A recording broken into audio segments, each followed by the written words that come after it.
wabarakatuh. Halo semuanya, perkenalkan nama saya Elvina Nurliati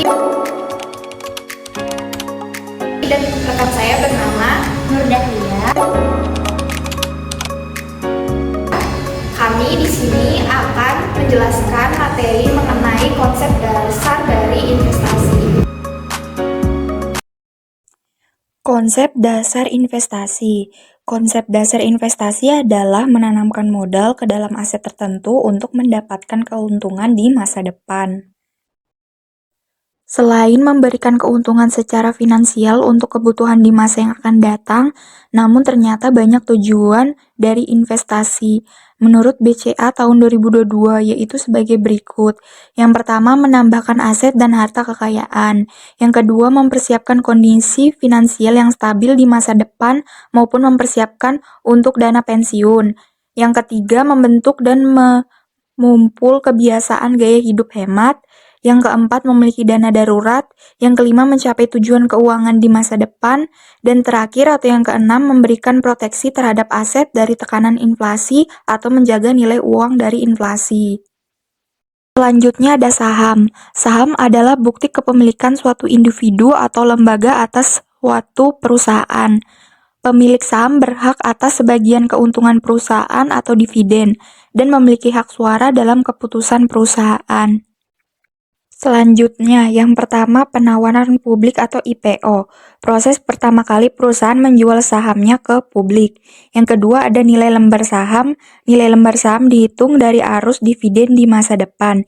Yang ketiga ada relatif strategi analisis, membandingkan kekuatan suatu saham dengan saham lain di pasar. Yang keempat ada harga saham perusahaan, di mana nilai saham ditentukan dari arus kas yang akan diterima pemegang saham.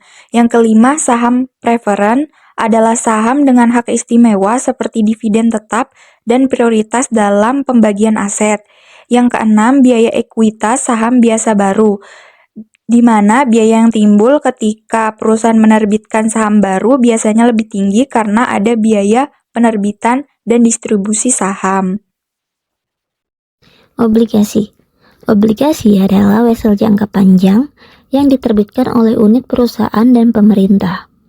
Penerbit obligasi menerima uang dalam pertukaran untuk melakukan pembayaran bunga dan pokok pinjaman pada tanggal tertentu di masa depan. Inovasi pembiayaan jangka panjang yang pertama, obligasi kupon nol, yaitu tidak membayar bunga tahunan dan dijual dengan diskon. Kemudian, utang suku bunga mengambang, yaitu bunga berubah mengikuti suku bunga pasar. Dan yang ketiga, junk bond, obligasi dengan risiko tinggi dan imbal hasil yang tinggi. Kemudian, ketentuan khusus dalam perjanjian obligasi.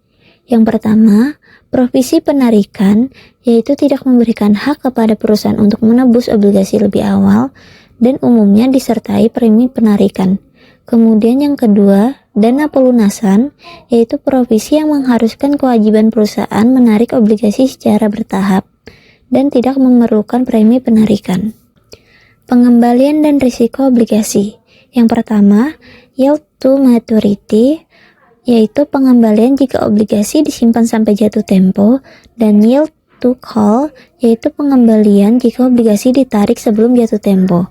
Kemudian risiko yang dihadapi investor, yaitu risiko suku bunga dan risiko reinvestasi, kemudian risiko gagal bayar. Jenis dan peringkat obligasi. Jenis obligasi pertama hipotek, debentur, convertible, obligasi dengan waran, obligasi pendapatan, dan obligasi daya beli. Kemudian peringkat obligasi yaitu AAA yang tertinggi hingga D yang terendah.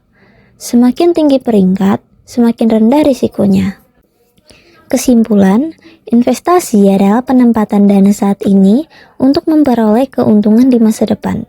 Salah satu instrumen investasi adalah saham, yaitu surat berharga yang menunjukkan kepemilikan atas perusahaan dengan imbal hasil berupa dividen, capital gain, dan hak kontrol. Kemudian, informasi harga saham disebarkan oleh BEI melalui media cetak dan elektronik. Penilaian saham dapat dilakukan melalui analisis fundamental dan analisis teknikal. Selain saham, terdapat juga obligasi, yakni surat utang jangka panjang yang diterbitkan perusahaan atau pemerintah dengan imbal hasil berupa pembayaran bunga dan pokok pada waktu tertentu. Sekian dari penjelasan mengenai konsep dasar investasi. Izinkan kami menyampaikan batul. Pergi ke hutan membawa peti berisi